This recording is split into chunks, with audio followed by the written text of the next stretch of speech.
That's right. It's the Halloween episode, guys. I'm not doing it this year. I'm not. Okay. I gotta. No one cared who I was till I put on the mask. As is tradition, it is 12:02 p.m. Let's get down to business. All right, guys, so as is tradition on the Time Teller channel, I will be doing the rest of the review with this wolf mask on because, after all, it is Halloween. But you know what's even scarier than this? The size of the new Citizen Promaster that I have on my wrist, 37 millimeters. Now, guys, I've mentioned this watch when the first media photos came out earlier this year, and I was super duper excited, and Citizen was paying attention, and they were like, hey, we heard that you were pumped about this watch, so why don't we send you 3 of them? And so I got 3 of these little air tanks sent to my office, and I was like, what could these be? Did they send me a bomb? Is Citizen pissed off that I dunked on some of their watches years ago? No, ends up when you take these and, let's see, you open them, you get a new watch. This is easily the coolest packaging I've ever seen out of like any watch I've ever reviewed. And I've reviewed literally thousands of watches on this channel. So first impressions of this Promaster 37 is, boy, it's very, very much smaller than most dive watches I've ever had on my wrist.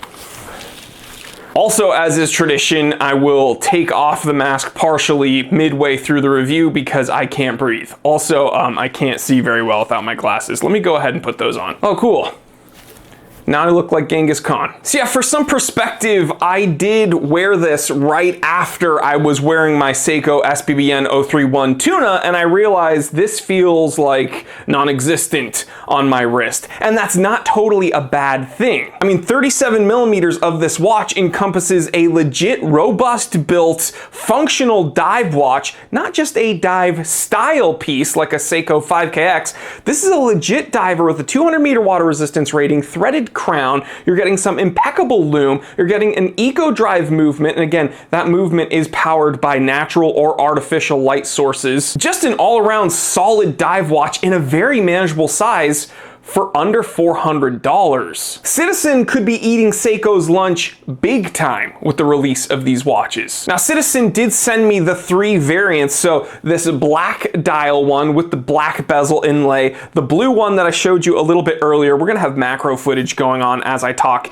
and this, I guess, more feminine version, but honestly, I really dig this. It has almost like a gray, not quite mother of pearl, like it's not iridescent, but I could see it kind of coming off mother of pearl dial with rose gold tone case and indexes, and then a kind of muted pink strap. I don't know, I'm so bad with colors, but honestly, I think this one is targeted to the females, but if I took it off that strap, I would rock that all day long. I'm not a huge fan of pink, but I really do like the colorway of the case and dial, so I could see myself putting that on a different color strap and rocking it. Now, regardless of which colorway you choose, the specs are pretty much going to be the exact same. These are powered by the E168 Eco Drive movement, to be specific. Case diameter of 36.5 millimeters, and that's according to Citizen, so this is actually just under 37 millimeters. The watch is 11.6 millimeters thick. It's got a lug-to-lug of 43 millimeters. It's got a lug width of 18 millimeters, so that's something to take into consideration when you're looking for different straps. This is a polyurethane strap that they use. It's pretty supple. It is perforated. I've had no discomfort thus far, but I haven't worn it in the direct heat, so I guess we will see. These do have mineral crystals, so that's something to take into consideration as well. There's no sapphire, but again, these are coming in under $400, so they gotta cut costs somehow. You're getting a 200 meter water resistance rating with a threaded crown, a date complication, and a very positive ratcheting bezel. I would give this my seal of approval for pizza roll timing. Now that we know the specs, let's go ahead and jump into the pros and cons. So the pros would be that this is impeccable sizing. I'm a bigger dude. I have just over 7.5-inch wrists,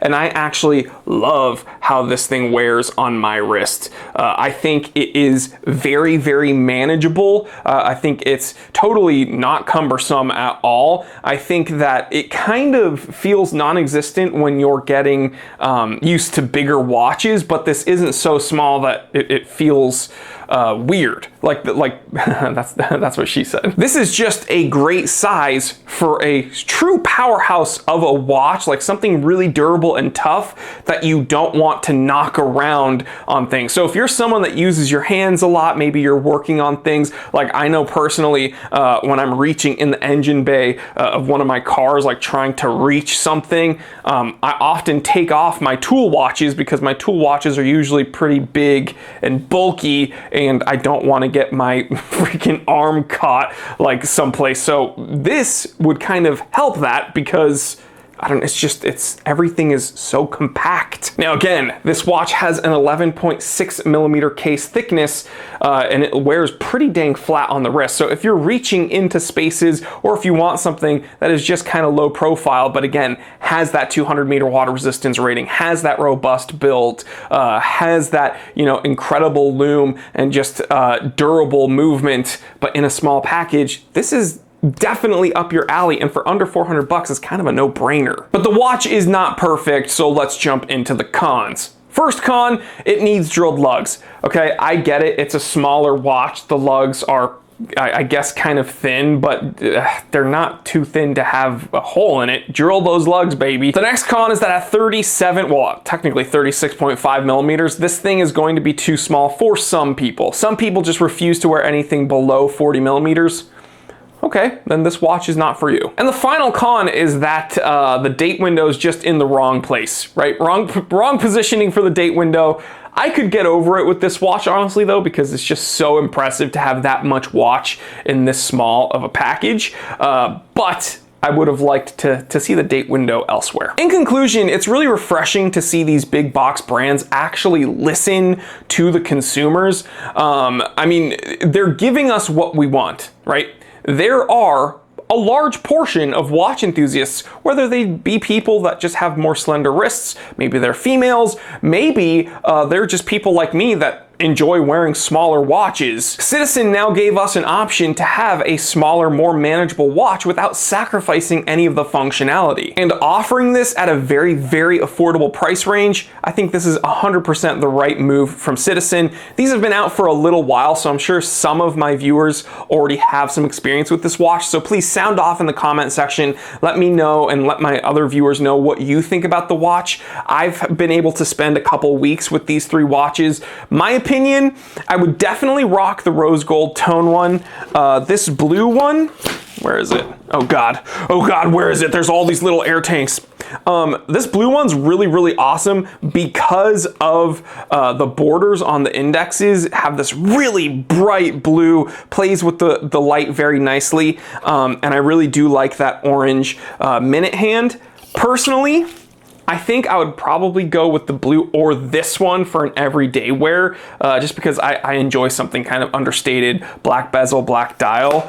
This definitely has a nice pop of color, and I don't think I have a blue diver at the moment. So maybe I would actually go with this one, but I could also see myself rocking that rose gold tone one. So I don't know which one's your favorite. Let me know in the comment section below. And always remember, watch out for the razor blades in the candy. That's actually a huge old wives' tale. I don't think it's ever existed. I I remember that was something that like worried me as a child because all my teachers were like, ooh, there's gonna be bad things in the candy, razor blades in the candy. Has that ever actually happened? Anyway, have a happy, healthy, safe Halloween. Hope you enjoy yourself tonight. Maybe you're going to take your kids out to trick or treat. Maybe you're gonna go to a little Halloween soiree. Or maybe you're just gonna stay in like I'm doing and watch a scary movie with your loved one. Whatever you do, hope you have fun. and don't scare yourself too much, all right? If you want to look at something really scary, go to Invicta's website and see their new releases. Hey! Anyway, I'm Jory Goodman, the time teller, and always remember, I didn't invent time.